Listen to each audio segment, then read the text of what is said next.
2 Tawarikh pasal 28. Raja Ahaz. Ahaz berumur 20 tahun pada waktu ia menjadi raja, dan 16 tahun lamanya ia memerintah di Yerusalem. Ia tidak melakukan apa yang benar di mata Tuhan seperti Daud bapa leluhurnya, tetapi ia hidup menurut kelakuan raja-raja Israel. Bahkan ia membuat patung-patung tuangan untuk para Baal. Ia membakar juga korban di lebak Ben Hinnom dan membakar anak-anaknya sebagai korban dalam api, sesuai dengan perbuatan keji bangsa-bangsa yang telah dihalaukan Tuhan dari depan orang Israel. Ia mempersembahkan dan membakar korban di bukit-bukit pengorbanan dan di atas tempat-tempat yang tinggi dan di bawah setiap pohon yang rimbun. Sebab itu Tuhan Allahnya menyerahkannya ke dalam tangan raja orang Aram. Mereka mengalahkan dia dan menawan banyak orang daripadanya yang diangkut ke Damsyik. Kemudian ia diserahkan pula ke dalam tangan raja Israel dan mengalami kekalahan yang besar. Sebab dalam sehari Pekah bin Remalia menewaskan di Yehuda 120.000 orang. Semuanya orang-orang yang tangkas, oleh karena mereka telah meninggalkan Tuhan Allah nenek moyang mereka. Dan Sikri pahlawan dari Efraim membunuh Maaseya, anak raja, Asrikam kepala istana, dan Elkana orang kedua di bawah raja.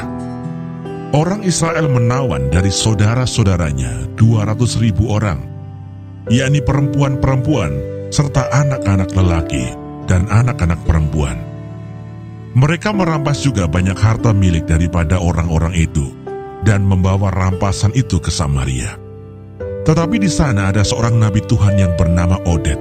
Ia pergi menemui tentara yang pulang ke Samaria dan berkata kepada mereka, "Lihatlah, karena kehangatan murkanya kepada Yehuda, Tuhan Allah nenek moyangmu menyerahkan mereka ke dalam tanganmu, dan kamu telah mengadakan pembunuhan di antara mereka dengan kegeraman yang sampai ke langit. Dan sekarang kamu bermaksud menaklukkan orang Yehuda dan Yerusalem menjadi hambamu laki-laki dan perempuan. Tidak adakah pada kamu sendiri kesalahan yang besar terhadap Tuhan Allahmu?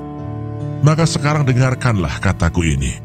Kembalikanlah orang-orang yang kamu tawan dari saudara-saudaramu itu, karena murka Allah menyala-nyala terhadap kamu."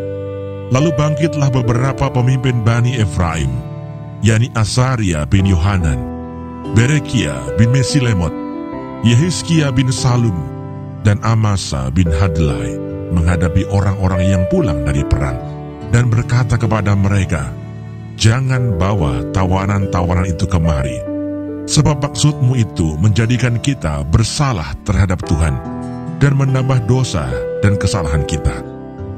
Sudah cukup besar kesalahan kita, dan murka yang menyala-nyala telah menimpa Israel."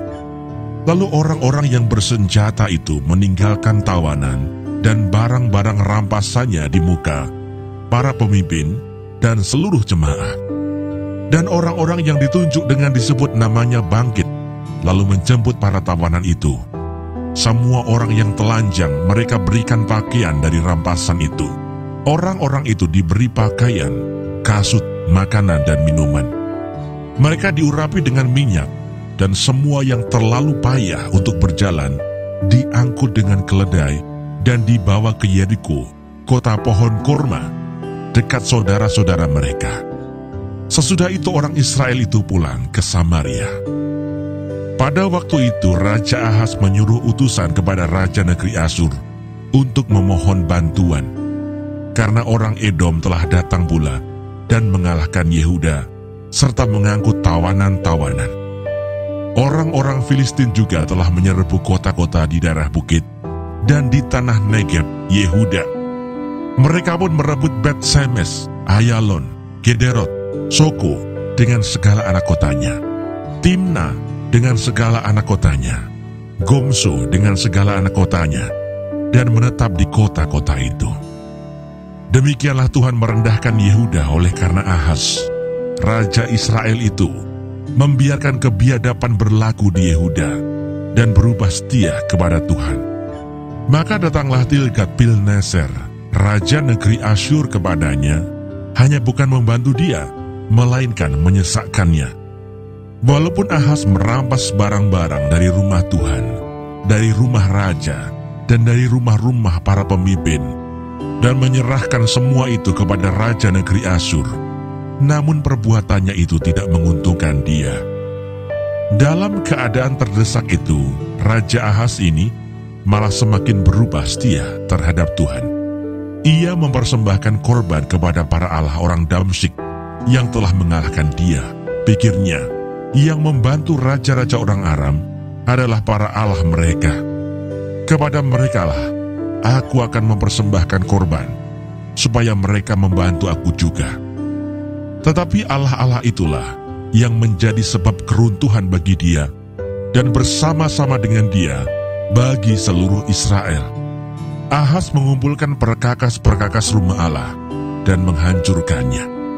Ia menutup pintu rumah Tuhan, lalu membuat mezbah-mezbah bagi dirinya di segenap penjuru Yerusalem.